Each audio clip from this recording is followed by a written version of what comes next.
अस्सलाम वालेकुम, आप देख रहे हैं गूंज और इंसाफ के नए तकाजे रकम किए जा रहे हैं। इंसाफ तो ये है कि कानून और आइन के होते हुए भी मर्दान में 48 घंटे कबल एक आदमी को मार दिया जाता है, डंडों से मारा जाता है। ना पुलिस रोक पाती है, ना अवाम मुश्तल होती है, ना डरती है, ना खौफ खाती है। और तो और यहाँ पर इंसाफ का इतना भरपूर तौर पर एहतराम किया जा रहा है कि सब कुछ कानून और आइन के मुताबिक ही तो चल रहा है। अब आप देखिए ना, क्या कानून क्या आइन। आज चीफ जस्टिस साहब मौजूद थे, मंसूर अवान साहब अटॉर्नी जनरल हैं पाकिस्तान के, वो उन्होंने पेश हुए। उन्होंने कहा कि आपको ये member bench, full member bench जो है बना दिया जाए, फुल कोर्ट बेंच बना दिया जाए। लेकिन उन्होंने कहा 8 मेंबर्स ऑलरेडी मौजूद हैं, क्या ज़रूरत है। और उन्होंने इनकी खामोशी में बहुत मानी था। उन्होंने कहा कि मैं खामोशी से सुन रहा हूँ और मैं ऐसा कोई फैसला नहीं देना चाहता जिसके आगे जाके कोई नज़ीर कोर्ट हो और कोई बात इस तरह से निकले। लेकिन इस मामले में अता तारड़ साहब बड़े क्लियर हैं। पार्लियामेंट में कहते हैं कि प्रोसीडिंग्स की तफसील ना दें, और उसके बाद मंसूर अवान साहब प्रॉमिस करते हैं कि पार्लियामेंट की प्रोसीडिंग्स की पूरी तफसील कल मिल जाएगी। तो ये कोई मीडिया पोजीशन और है और जो पार्लियामेंट्री पोजीशन है वो और है। तो मामला है क्या? अता तारड़ साहब की ज़बानी, काश पर हमारी पूरी हुकूमत, हमारी ऑपोजिशन टिकी हुई है। काश काश काश काश कि हमने असेंबलियां ना तोड़ी होती, काश के इंतखाबात वक्त पर हो जाते, काश के 90 दिन की टाइमलाइन मीट कर ली जाती, काश। लेकिन इस काश से आगे इंसाफ का तकाजा है कि चीफ जस्टिस जो है उमर अता बंदियाल साहब, उन्होंने कह दिया है कि मज़ाहिर अली नकवी साहब जो जस्टिस हैं मुअज़्ज़ज़, और उनके हवाले से जो भी एतराज़ात हैं, जो भी उनका व्यू पॉइंट है या जो भी उनके ऊपर इल्ज़ामात लगाए जा रहे हैं, वो सुप्रीम जुडिशल काउंसिल में एड्रेस होंगे। लेकिन यहाँ पर पार्लियामेंट ने एक कमेटी बनाकर उनको उनके जो तमाम तर असासे हैं उनकी डिक्लेरेशन और उनकी डिटेल्स तलब कर ली हैं। अब ये आइन को इजाज़त देता है या नहीं पार्लियामेंट को, इस पर मज़ीद बात करेंगे। इरफान कादिर साहब हमारे साथ हैं, साबिक अटॉर्नी जनरल हैं। इरफान कादिर साहब, इफ़ आई रिमेंबर करेक्टली, आपने मुझे बताया था कि फ़हमीदा मिर्ज़ा साहिबा उस वक्त स्पीकर थी, आप उस वक्त अटॉर्नी जनरल थे, और बात हो रही थी कि जज साहब पेश होंगे, चीफ जस्टिस पाकिस्तान। उन्होंने कहा था अगर मुझे बुलाया जाएगा मैं पेश हो जाऊंगा। तो अब यहाँ पे 3 जजेस की तलबी भी है, असासों और डिक्लेरेशन की तफसीलात भी तलब कर ली गई हैं। आपको मुझे सिर्फ क्लियरली ये बताइएगा कि आइन क्या पार्लियामेंट को ये राइट देता है आर्टिकल 209 के हवाले से, या ये मिसकॉन्डक्ट का मामला सुप्रीम जुडिशल काउंसिल ही देख सकती है? देखिए, जो मिसकॉन्डक्ट का मामला है वो सिर्फ सुप्रीम जुडिशल काउंसिल देख सकती है। जजेस के मिसकॉन्डक्ट पे पार्लियामान को कोई इख्तियार इस तरह का हासिल नहीं है कि वो जजेस को मिसकॉन्डक्ट पे ट्राई करें। लेकिन जहां जजेस अपनी जुरिस्डिक्शन से बाहर निकल जाते हैं, या जजेस किसी तरह की कोई करप्शन में इंडल्ज करते हैं, या वो ऐसी चीज करते हैं जिससे कि पार्लियामान का इस्तेहकाक मजरू होता है। फॉर एग्जाम्पल, एक कानून जो पार्लियामान ने बनाया है उसको अदालत तो सस्पेंड नहीं कर सकती। उस हद तक अगर वो उनको मौका देना चाहते हैं कि आप हमें एक्सप्लेन करें क्यों उनको अपॉर्चुनिटी ऑफ हियरिंग देना चाहते हैं, तो जजेस को चाहिए कि खुद आगे होके वो अपॉर्चुनिटी ऑफ हियरिंग लें, ताकि मजीद अगर पार्लियामान कोई कार्रवाई उनके खिलाफ करना चाहती है तो उससे जजेस अपने आप को बचा के उससे बच सकें। लेकिन इरफान कादर साहब, यानी कि पार्लियामेंट तो आपको ये डिस्क्रेशन नहीं देता, आपको ये पावर नहीं देता, लेकिन आप कह रहे हैं क्योंकि नहीं सुनी जा रही किसी की, तो इसलिए हम पार्लियामेंट जो है वो अपनी खुद मुख्तारी के तहत ये कर सकती है। लेकिन अगेन, आईनी है या गैर आईनी तरीका है ये? आपको शायद समझा नहीं सका। ये जो इन्होंने किया है ना कि ये 2 केसों में जिस तरह से इन्होंने आइन को अपने हाथ में लिया है, एक इन्होंने पंजाब हुकूमत गिरा दी, एक उन लोगों को मुसल्लत करना चाहते हैं जल्दी इलेक्शन करा के, जो कि इलेक्शन आइन का मंशा ही नहीं है। तो और फिर ये जो कानून इसको इन्होंने सस्पेंड किया है जिसको कर नहीं सकते, ये सारी चीजें तो हाई ट्रीजन के जुमरे में आती हैं। और अगर पार्लियामान इस तरफ जाना चाह रही है, लेकिन फिर भी पार्लियामान अगर बड़ा दिल दिखाती है और उनको मौका देती है कि आप अपना मौकफ हमें बयान करें कि आपने ये सब कुछ क्यों किया, तो इनको जाके तो वहां पे अगर इनसे कोई गलती हुई है तो गलती का इतराफ करें, ताकि इनके खिलाफ ट्रीजन का केस ना बने। वरना तो पार्लियामान की जो कमेटीज हैं, इस तरह के मामले जब उनके पास आते हैं, आम आदमी को तो बुलाते भी नहीं है, वो डायरेक्टली अहकामात जारी कर देते हैं मुख्तलिफ इदारों को, तफ्तीशी इदारों को, कि आप तफ्तीश शुरू करें और अगर आप समझते हो तो आप इनको अरेस्ट करें। अच्छा, ये बता दें कि सदारती रेफरेंस का हवाला दिया चीफ जस्टिस ऑफ पाकिस्तान ने। उन्होंने कहा कि जो फायज ईसा वाला मामला है वो प्रेसिडेंशियल रेफरेंस का था, तो उसके तकाजे और हैं, इसके तकाजे और हैं। और एक पब्लिक पोजीशन भी चीफ जस्टिस ले चुके हैं कि सिटिंग मेंबर बेंच जो है उसमें जस्टिस मुज़ाहिर अली नकवी साहब भी मौजूद हैं। तो एक बड़ी ओपनली उन्होंने एक स्टेटमेंट दे तो दिया, उनकी खामोशी के बावजूद हम तक समझ तो आ रही है, लेकिन बदले बदले से सरकार नजर आते हैं इरफान कादिर साहब जब से GHQ में मुलाकात हुई है। क्या आपको ऐसा महसूस हो रहा है? देखें, चीफ जस्टिस साहब को हर वो जज जिसकी के इस वक्त पोजीशन वल्नरेबल है वो उनके लिए बहुत अहम है। मुज़ाहिर नकवी की पोजीशन उस वक्त बहुत वल्नरेबल है क्योंकि उनके खिलाफ सुप्रीम जुडिशल काउंसिल में एक मामला आया हुआ है और चीफ जस्टिस साहब उनको प्रोटेक्ट करके अपने हम ख्याल बना के तो अपने जो मामला हैं वो तय कर रहे हैं बताने के लिए कि हमारी मेजोरिटी है।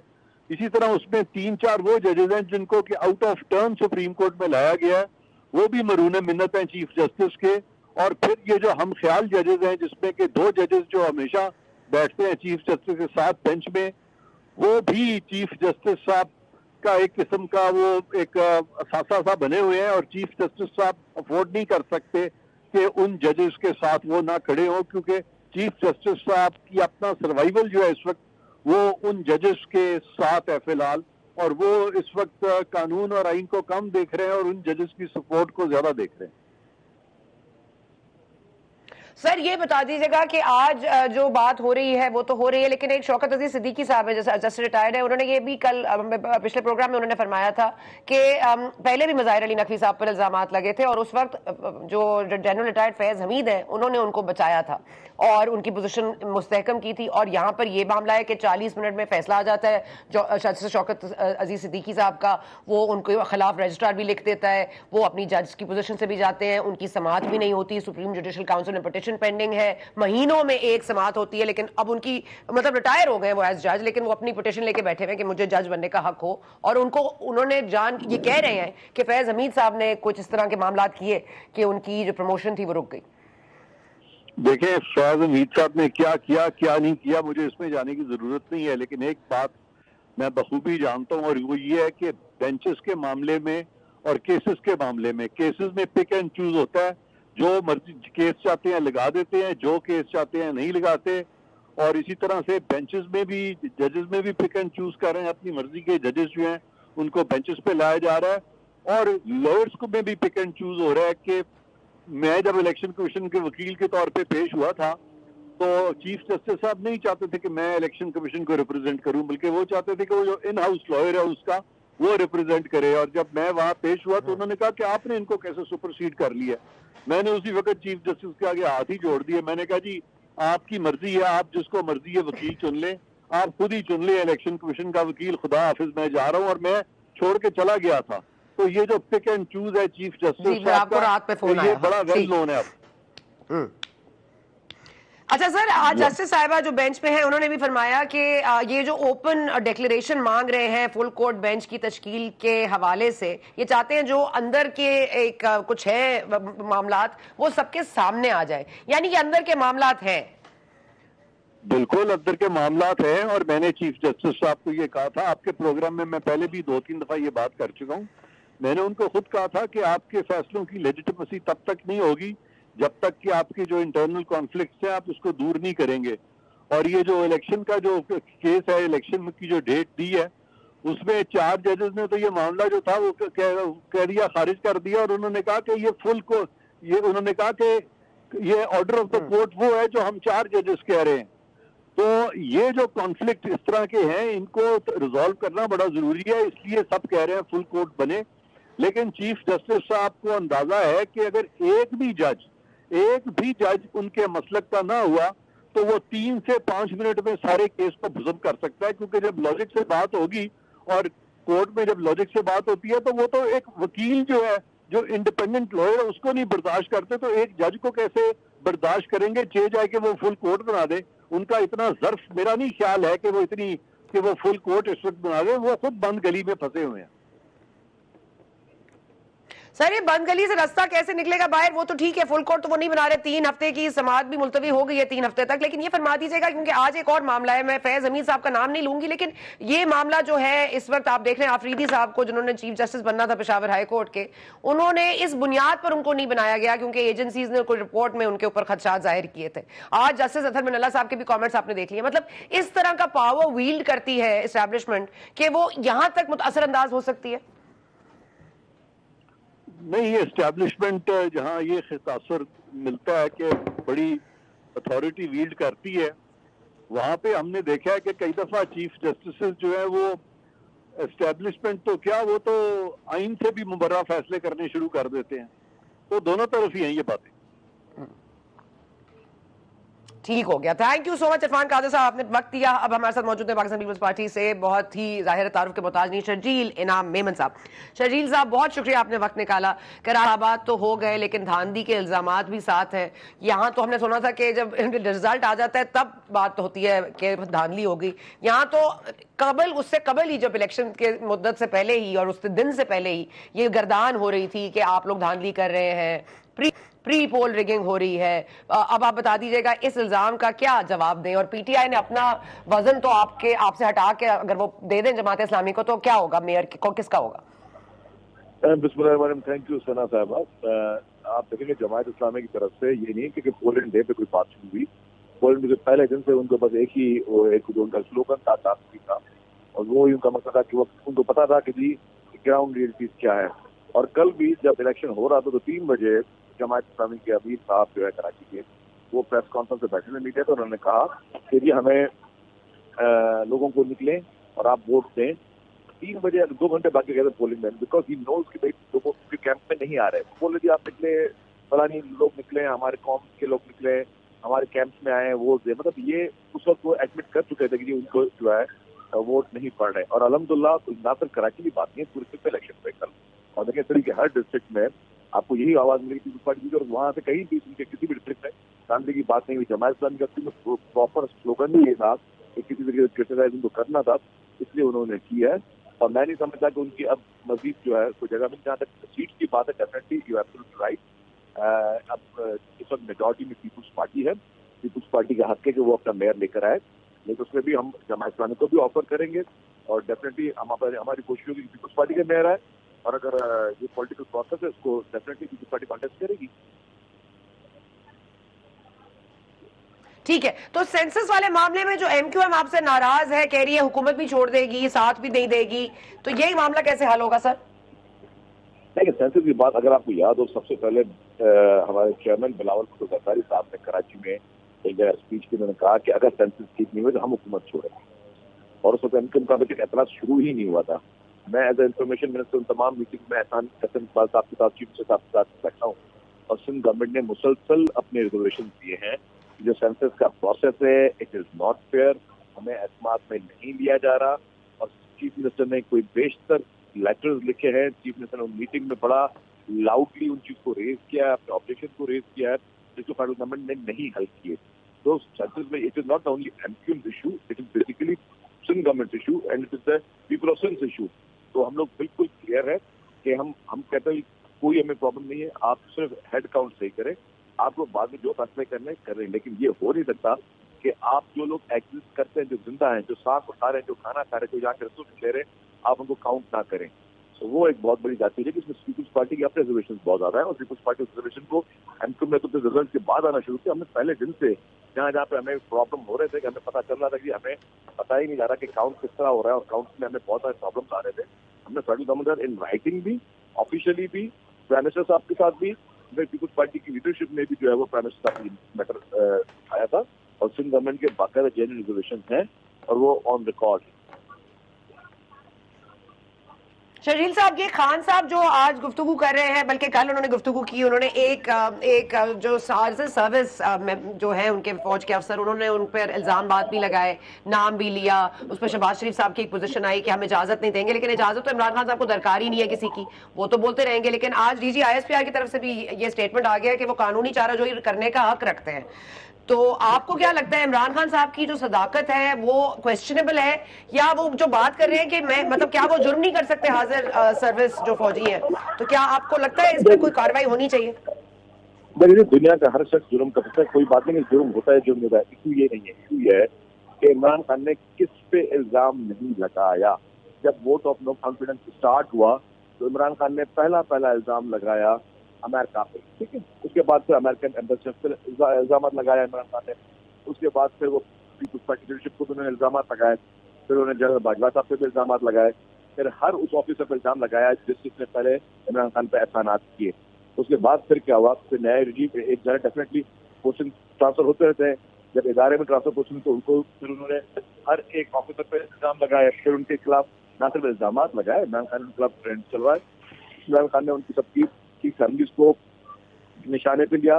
पीटीआई के जो सोचा समझा एक सोशल मीडिया पे एक विंग है जो कि बाहर से ऑपरेट हो रहा है, उन्होंने बाकायदा एवरी डे मुख्तलिफ ट्रेनिंग, बदतमीजी वाले ट्रेनिंग, हर किस्म की जितनी भी एक इखलाकी कदरात उनको पार करते हुए इमरान खान ने सबके खिलाफ एक सोची समझी साजिश के साथ वो सारी चीजें की। लेकिन सवाल ये नहीं है, सवाल ये है कि क्या इस मुल्क में जो लिबर्टी इमरान खान को हासिल है सबके लिए वही लिबर्टी है? क्या जिस तरह इमरान खान इस वक्त कानून को रोंद रहे हैं, क्या जिस तरह उनको अदालतों से जिस तरीके से बिल्कुल मैं कहता हूँ कि मतलब गैर कानूनी और गैर आईनी तरीके से उनको जो रिलीफ मिल रहा है, क्या ये माजी में सबके लिए थे? नहीं थे। आप देखें कि आज भी इमरान खान को एक लाडले की तरह, स्पेशल चाइल्ड की तरह जो उसको बाकायदा ट्रीट किया जा रहा है, और बाकी लोगों के लिए कानून दूसरा है अच्छा आपका, इसके लिए बिल्कुल कानून दूसरे हैं। अदालतों से एडवांस बैंक को जो जमानतें मिल रही हैं, इमरान खान के जितने बहुत बड़े बड़े क्राइम्स हैं, ये तो अभी आपसे धमकियों की बातें मैं कह रहा हूँ, धमकियां बिल्कुल नाकाबिल बर्दाश्त है। अपने ही इदारे के आप मुतनाज़ा कर रहे हैं, अपने ही इदारों के खिलाफ साजिश कर रहे हैं, उसके खिलाफ जो बड़े बड़े आपने क्राइम्स किए, जिस तरह आपने मेमन साहब मतलब एक सवाल ले लीजिए, मेमन साहब एक सवाल ले लीजिए। मैं कह रही हूँ कि जरदारी साहब पर इल्जाम लगता है, आप लोग खामोश रहते हैं। मोहसिन नकवी साहब पर इल्जाम लगता है, आप लोग खामोश रहते हैं। नवाज शरीफ, शहबाज शरीफ साहब को चोर, डाकू, लुटेरा जो मर्जी कहा जाता है, वो भी खामोश रहते हैं। जज के हवाले से कोई बात हो जाए तो कंटेम्प्ट का वो चॉइस रखते हैं कि वो कर लें, और ये ISPR इनको भी डिफेंड करेगा। तो पार्लियामेंटेरियंस को डिफेंड करने के लिए भी कोई होनी चाहिए आईनी तरमीम। मैं लेकिन आपको बताता हूँ, मैं बिल्कुल इस चीज से कायल हूँ कि जिस शख्स पे भी कोई गलत इल्जाम लगे उसके खिलाफ कानूनी चाराजोई का इख्तियार होना चाहिए और कानून को बड़ा स्ट्रांग होना चाहिए। हमारे पास अनफॉर्चुनेटली डिफेमेशन की जो लॉ है वो बहुत वीक है। अगर मैं किसी भी झूठा इल्जाम लगा दूं या कोई और मुझ पर झूठा इल्जाम लगा दे तो वो कोई अकाउंट फॉर नहीं होते। हमें डिफेमेशन लॉज को स्ट्रांग करना चाहिए। मैं बिल्कुल इस चीज को मैं आपसे 100% होता हूँ।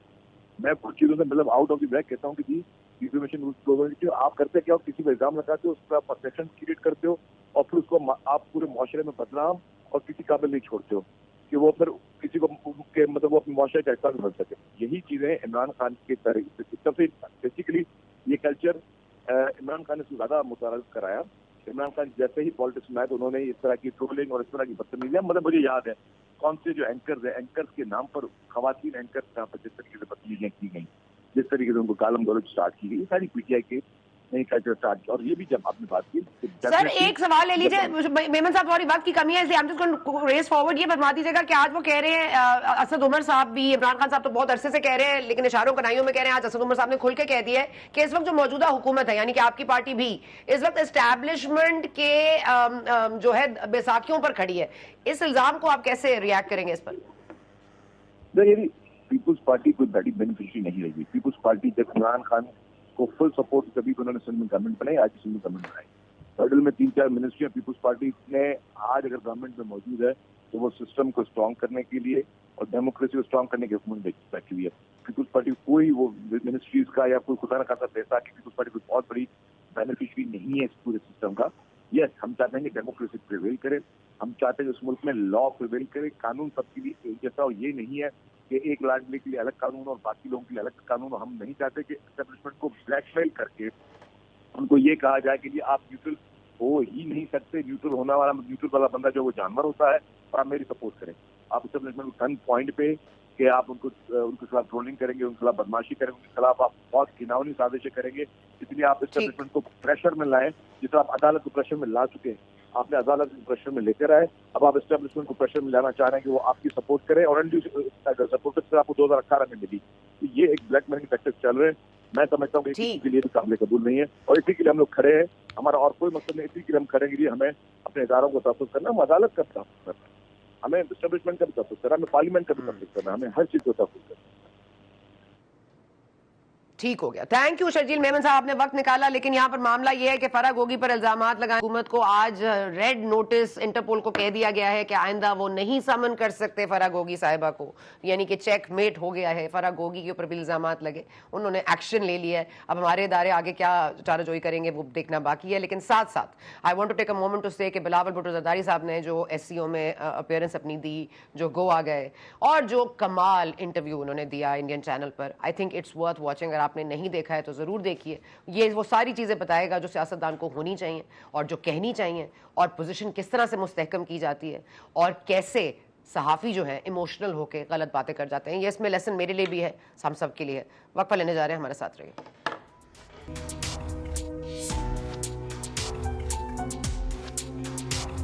जी वेलकम बैक। और हम बात कर रहे थे पहले शर्जील मेमन साहब से, इरफान कादिर साहब से, कुछ कानूनी जो चाराजोई है उसका इस्तेहकाक किसके पास है, चीफ जस्टिस क्या कर सकते हैं और इख्तियारात क्या हैं पार्लियामेंट के पास, ये भी हम बात करेंगे। जस्टिस वज़ाहिर अली नकवी साहब जो मुअज़्ज़ज़ जज हैं, वो उनके हवाले से भी जो इल्ज़ामात लग रहे हैं उनकी डिटेल्स क्या हैं। मियाँ दाऊद साहब ने हमें ज्वाइन किया है, सुप्रीम जुडिशल काउंसिल में इनका केस चल रहा है अगेंस्ट वज़ाहिर अली नकवी साहब, जिनके हवाले से इनको लीगल नोटिस भी मौसूल हुआ है वज़ाहिर अली नकवी साहब के बेटों की तरफ से। अब उसकी भी क्या अपडेट है उस पर भी जानने की कोशिश करेंगे। सेनेटर राना मकबूल साहब भी हमारे साथ मौजूद है PMLN से। बहुत शुक्रिया आप दोनों शख्सियत का। सर मैं पहले आपके पास आ जाती हूँ दाऊद साहब।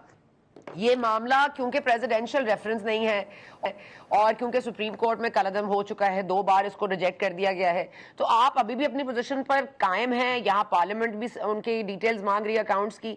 आपका केस इस वक्त कहाँ है? क्योंकि प्रेसिडेंशियल रेफरेंस तो नहीं है, लेकिन आप बजाते खुद मौजूद हैं इस केस के हवाले से।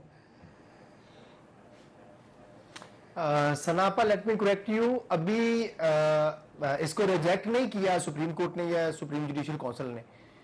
वो chief justice Pakistan mister justice Umar Ata Bandial साहब ने अपनी जाती ख्वाहिशात पर मबनी, जो मैं समझता हूं कि उन्होंने अपने इख्तियारात से तजावज़ किया, वो ऑब्जर्वेशंस दी जो उनको नहीं देनी चाहिए थी, हमारे रेफरेंस के हवाले से, हमारी शिकायत के हवाले से।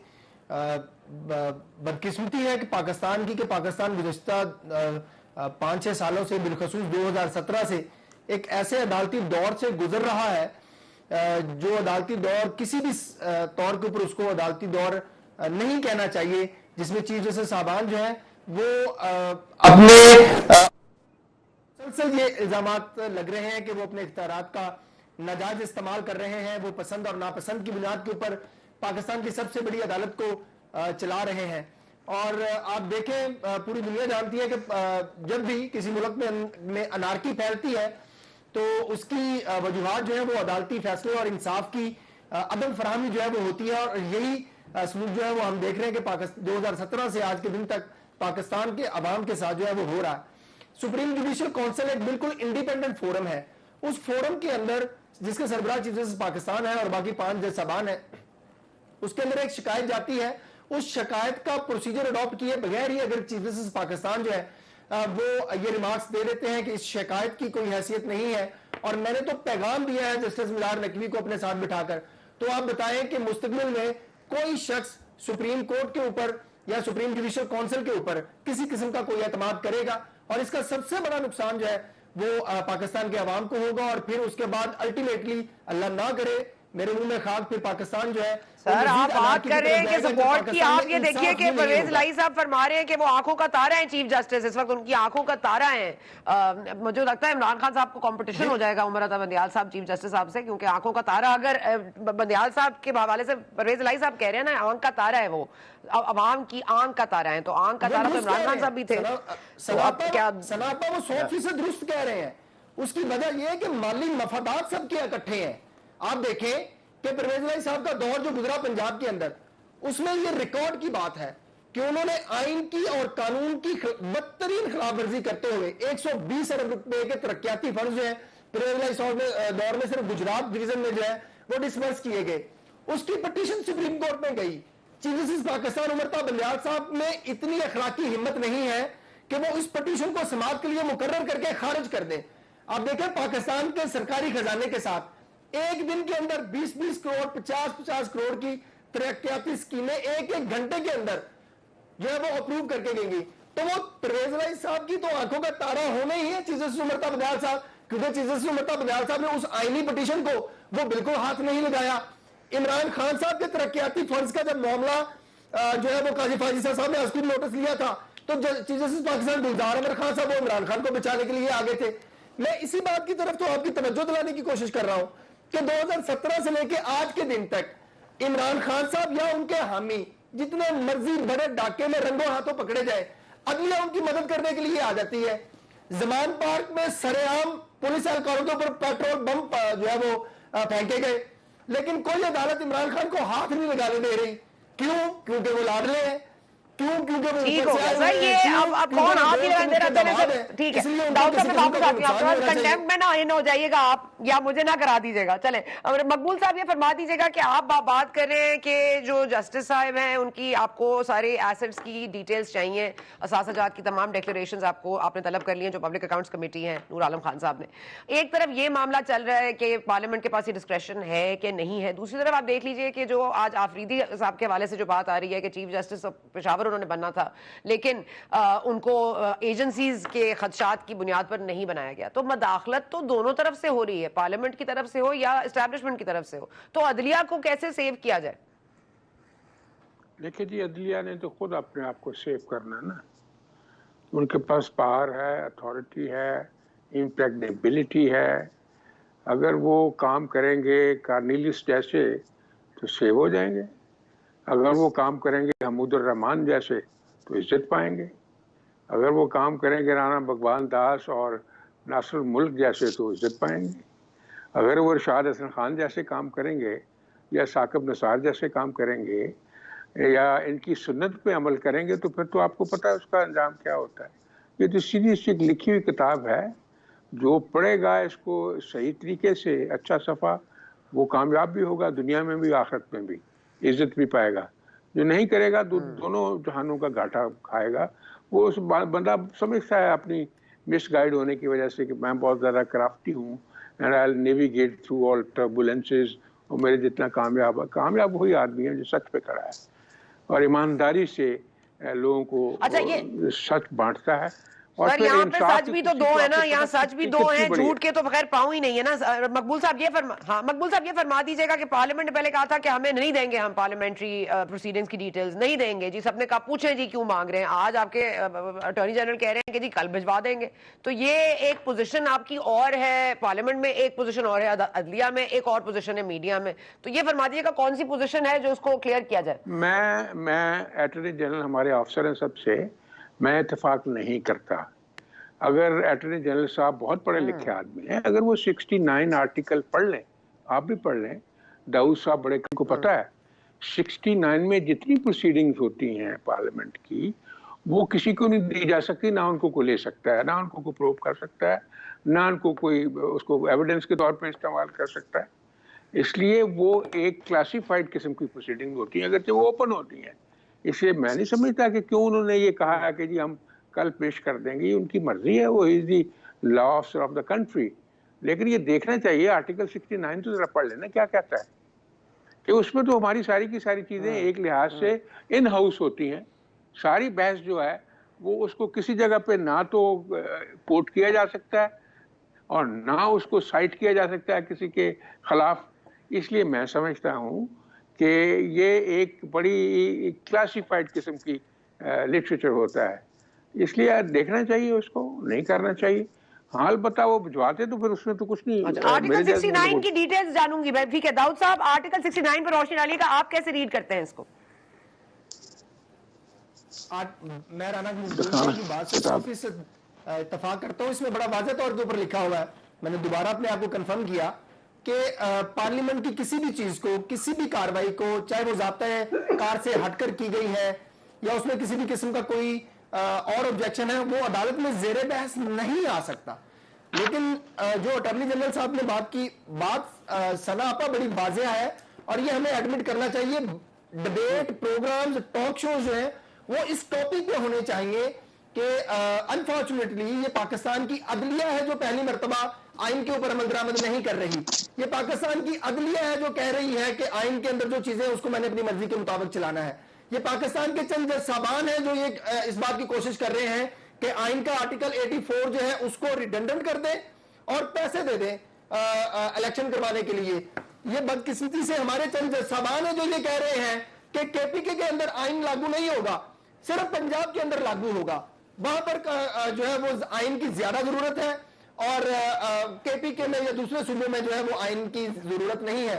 बदकिस्मती से हमारे ये चंद साबान है जो ये कोशिश कर रहे हैं कि इलेक्शन कमीशन का काम भी हमने करना है, पार्लियामेंट का काम भी हमने करना है, महकमा ज़राअत का काम भी हमने करना है, महकमा आबपाशी मतलब इंसाफ का तकाजा जो है वो किस्मत पर है।